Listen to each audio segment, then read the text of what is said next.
Il travaille au café d'ailleurs de Patricia, de sa maman, puis de Louis-François, son beau-père. Donc, il y a une job au café aussi. Il y a une, deux, trois, quatre jobs des fois, puis on lui fait essayer des affaires. Mais tu sais, ce qui est important là, pour les familles puis les parents, que ton enfant soit autiste ou pas, j'ai toujours dit, moi, c'est de lui faire confiance. De Hmm. jamais trop faire les choses à sa place.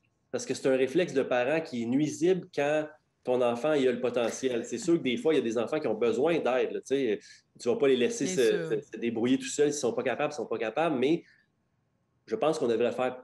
Je pense qu'on devrait faire plus confiance à nos enfants puis qu'ils se plantent à la limite deux, trois fois, puis quand on réalise, bon, ça, c'est pas faisable, ben, on va t'aider, mais ça, es-tu capable de travailler à la caisse, prendre le temps de lui montrer? Benjamin, il a tout assimilé ça, puis tu sais, c'est plus on y en montre, plus notre charge à nous d'aidants ou de parents diminue.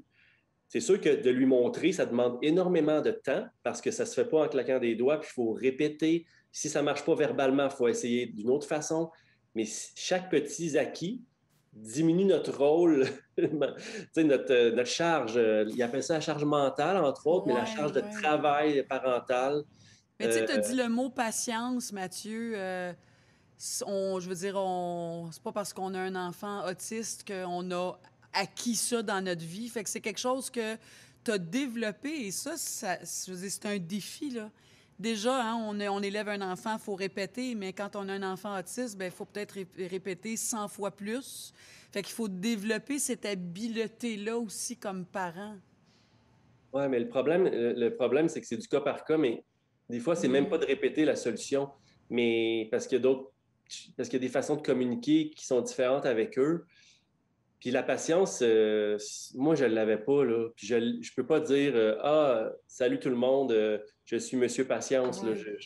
Je te dirais que c'est mon plus grand défaut, mon impatience, et c'est vraiment pas compatible à être père d'un enfant autiste, d'être Fait que impatient. comment on fait, Mathieu? Parce que tu es assez honnête pour dire que même aujourd'hui, à 19 ans, puis la Ouais. patience, ça n'a jamais été ta force. Fait que comment tu t'es outillé? Comment tu t'es placé? Dans quel angle pour être capable de développer, ou en tout cas, je ne sais pas quel mot mettre là-dessus, mais la patience. Ben, quand tu réalises que tu fais une erreur, tu sais, il y a du monde, en tout cas, moi, je fais partie de ceux-là, là, je fais une erreur, on me le dit ou je le réalise par moi-même.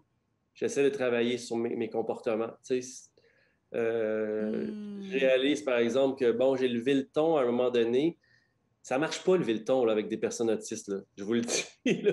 C'est vraiment la pire solution. Mais tu sais, des fois, on se tombe ses nerfs, on est tout le temps ensemble, puis là, il fait quelque chose, je lève le ton, puis là, ça dégénère parce que lui, je lève le ton et il se désorganise. Puis Ben oui. je l'ai d'en face là, que je viens de faire une erreur. Fait que là, je me dis, bon, OK, ça, là, Mathieu, là, c'est essaie de t'améliorer. Puis, tu sais, ça me prend, des fois, je me retiens. Puis, des fois, tu sais, le fameux ton qu'on utilise pour pas se fâcher, là, genre, Benjamin, là, j'aimerais ça que tu ailles dans ta chambre ou fais tes choses, Regarde, va c'est écouter comme ton si je film. t'avertissais, là. C'est comme Ouais, si je ouais. t'avertissais, là. Tu sais, je me fais de l'autorégulation comme, Mathieu, calme-toi, on va faire chacun nos affaires sur notre côté, on se reparle tantôt. Ça, c'est une technique que j'utilise, là, de garder tout en dedans.